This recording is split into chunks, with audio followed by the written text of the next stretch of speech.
ಈ 3 ವರ್ಷದಲ್ಲಿ ನಾವು ಕೊಟ್ಟಿರ್ತಕ್ಕಂಥ ಅನೇಕ ಭರವಸೆಗಳನ್ನು ಈಡೇರಿಸಿದ್ದೀವಿ. ಜೊತೆಗೆ 5 ಗ್ಯಾರಂಟಿಗಳನ್ನು ಕೊಟ್ಟಿದ್ದು. 5 ಗ್ಯಾರಂಟಿಗಳನ್ನು ಕೊಟ್ಟಿದ್ದು. 5 ಗ್ಯಾರಂಟಿಗಳನ್ನು ಕೂಡ ಜಾರಿ ಮಾಡಿದ್ದೀವಿ. ಶಕ್ತಿ ಯೋಜನೆ ಕರ್ನಾಟಕದಲ್ಲಿ ಜನಸಂಖ್ಯೆ 7 ಕೋಟಿ ಜನ ಇದ್ದಾರೆ. ಅದರಲ್ಲಿ 3.5 ಕೋಟಿ ಮಹಿಳೆಯರಿದ್ದಾರೆ. ಆ 3.5 ಕೋಟಿ ಮಹಿಳೆಯರಿಗೆ ಉಚಿತವಾಗಿ ಬಸ್ನಲ್ಲಿ ಪ್ರಯಾಣ. ಎಲ್ಲರೂ ಹೋಗ್ಬೋದು, ಕರ್ನಾಟಕದಲ್ಲಿ ಎಲ್ಲರೂ ಹೋಗ್ಬೋದು, ಯಾವುದೇ ಮೂಲೆಗೆ ಹೋಗ್ಬೋದು, ಯಾವುದೇ ದೇವಸ್ಥಾನಕ್ಕೆ ಹೋಗ್ಬೋದು, ಯಾವುದೇ ಪ್ರವಾಸಿ ಸ್ಥಳಗಳಿಗೆ ಹೋಗ್ಬೋದು, ಅವರು ಕೆಲಸ ಮಾಡ್ತಕ್ಕಂಥ ಜಾಗಗಳಿಗೆ ಹೋಗ್ಬೋದು, ಅವರು ಶಾಲೆ ಮಕ್ಕಳನ್ನ ಕಳಿಸ್ತಕ್ಕಂಥ ಕೆಲಸ ಮಾಡಬಹುದು. ಅದರಿಂದ ನಾವು ಎಲ್ಲ ಗ್ಯಾರಂಟಿ. ಆಮೇಲೆ ಮಧ್ಯವರ್ತಿಗಳಿಲ್ಲ. ಈ ಗ್ಯಾರಂಟಿ ಯೋಜನೆಗಳಲ್ಲಿ ಮಧ್ಯವರ್ತಿಗಳಿಲ್ಲ. ಶಕ್ತಿ ಯೋಜನೆಯಲ್ಲಿ ಮಧ್ಯವರ್ತಿ ಇಲ್ಲ, ಗೃಹಲಕ್ಷ್ಮಿನಲ್ಲಿ ಮಧ್ಯವರ್ತಿ ಇಲ್ಲ, ಗೃಹ ಜ್ಯೋತಿನಲ್ಲಿ ಮಧ್ಯವರ್ತಿ ಇಲ್ಲ, ಅನ್ನಭಾಗ್ಯದಲ್ಲಿ ಮಧ್ಯವರ್ತಿ ಇಲ್ಲ, ಮತ್ತೆ ಯುವ ನಿಧಿ ಕಾರ್ಯಕ್ರಮ ಇದರಲ್ಲಿ ಮಧ್ಯವರ್ತಿ ಇಲ್ಲ. ನೀವು ಯಾರಿಗೂ 5 ಪೈಸೆ ಕೊಡಬೇಕಾಗಿಲ್ಲ. ಇಲ್ಲಿವರೆಗೆ ನಾವು ಖರ್ಚು ಮಾಡಿರ್ತಕ್ಕಂಥ ಹಣ 24 ಮಾರ್ಚ್ವರೆಗೆ ಖರ್ಚು ಮಾಡಿರ್ತಕ್ಕಂಥ ಹಣ ಗ್ಯಾರಂಟಿ ಯೋಜನೆಗಳಿಗೆ 1,31,000 ಕೋಟಿ. ಬಿಜೆಪಿಯವರು ಅಪಪ್ರಚಾರ ಮಾಡ್ತಾರೆ.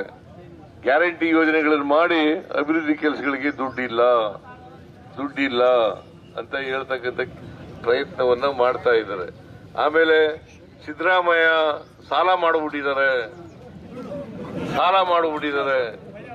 ನಾನು ಮೊನ್ನೆ ತಾನೇ ಬಜೆಟ್ ಆಯ್ತು, ಅವ್ರಿಗೆ ಹೇಳಿದೆ ಯಾರು ಸಾಲ ಮಾಡಿರೋರು ಅಂತಕ್ಕಂಥದ್ದನ್ನ. ಮತ್ತೆ ನಾವು ಸಾಲ ಮಾಡಿದ್ರು ಕೂಡ ಮಿತಿ ಒಳಗಡೆನೆ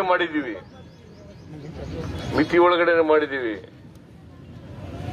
ಫಿಸ್ಕಲ್ ರೆಸ್ಪಾನ್ಸಿಬಿಲಿಟಿ ಆಕ್ಟ್ ಅಂತ 2002ರಲ್ಲಿ ನಾವು ಪಾಸ್ ಮಾಡ್ಕೊಂಡು, ಅದ್ರ ಪ್ರಕಾರ ದೇಶದ ಆಸ್ತಿ ಇದೆಯಲ್ಲ, ರಾಜ್ಯದ ಆಸ್ತಿ GSDP ಅಂತ ಇದೆ. ಆ GSDPಯ 25% ಒಳಗಡೆನೆ ಇರಬೇಕು, 25% ಒಳಗಡೆನೆ ಇರಬೇಕು. ನಾವು ಅಷ್ಟೇ ಇದೀವಿ. ಒಂದು ಸಾಲ ಎಲ್ಲಿ ಮಾಡಿದೀವಿ? ಅತಿಯಾಗಿ ಕಾನೂನು ಒಳಗಡೆನೆ ಮಾಡಿದೀವಿ. ಆದರೂ ಬಿಜೆಪಿಯವರು ನಿನ್ನೆ ಅಶೋಕ ಹೇಳ್ತಾ ಇದ್ದಾರೆ ಸಾಲದ ರಾಮಯ್ಯ. ಹಾಗಾದ್ರೆ ಸಾಲದ ರಾಮಯ್ಯ ಅಲ್ಲ, ಅನ್ನದ ರಾಮಯ್ಯ. ಹೌದಲ್ವೇನ್ರಿ? 5 kg ಅಕ್ಕಿ ಫ್ರೀಯಾಗಿ ಕೊಟ್ಟವ್ರು ಯಾರು? ಇನ್ನ 5 kg ಅಕ್ಕಿಯನ್ನ ಫ್ರೀಯಾಗಿ ಕೊಟ್ಟವ್ರು ಯಾರು? ಸಿದ್ದರಾಮಯ್ಯ. ಮತ್ತೆ ಸಾಲದ ಸಿದ್ದರಾಮಯ್ಯ ಹೆಂಗಾಯ್ತವೆ? ನೀವು ಯಾರಾದ್ರೂ 200 ಯೂನಿಟ್ ವರೆಗೆ ಫ್ರೀಯಾಗಿ ಕರೆಂಟ್ ಕೊಡ್ತೀವಿ. 200 ಯೂನಿಟ್ ವರೆಗೆ ಕರೆಂಟ್ ಕೊಡ್ತೀವಿ. ಯಾರಾದ್ರೂ ಕರೆಂಟ್ ಬಿಲ್ ಕೊಡ್ತೀರಾ?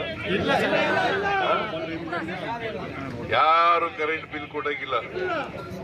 ಯಾರಿಗಾರು ಲಂಚ ಕೊಡ್ತೀರಾ? ಯಾರಿಗೂ ಕೊಡಂಗಿಲ್ಲ. ಗೃಹ ಜ್ಯೋತಿ 1,26,00,000 ಜನರಿಗೆ ತಿಂಗಳಿಗೆ 2,000 ರೂಪಾಯಿ ಕೊಡ್ತೀವಿ. ಇದ್ರಲ್ಲಿ ಲಂಚ ಕೊಡ್ತಾರ? ಹೆಣ್ಮಕ್ಳು ಇದಾರ ಇಲ್ಲಿ? ಏನಮ್ಮ?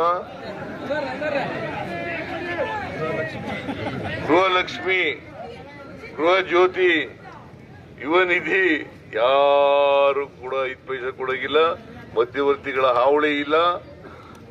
ಈಗ ನಮ್ಮಲ್ಲಿ ತಹಸೀಲ್ದಾರ್ ಕಚೇರಿಗೆ ಹೋಗ್ತೇವೆ, ನಾನು ಇದು ಮಾಡಿಸ್ಕೊಡ್ತೀನಿ, ಎಂತದು ಕೆಲಸ ಮಾಡಿಸ್ಕೊಡ್ತೀನಿ, ದುಡ್ಡು ಕೊಡಿ ಅಂತ ವಸೂಲು ಮಾಡ್ಕೊತಾರೆ. ಆತರ ಇದೆಯಾ ಈಗ ಇಲ್ಲಿ?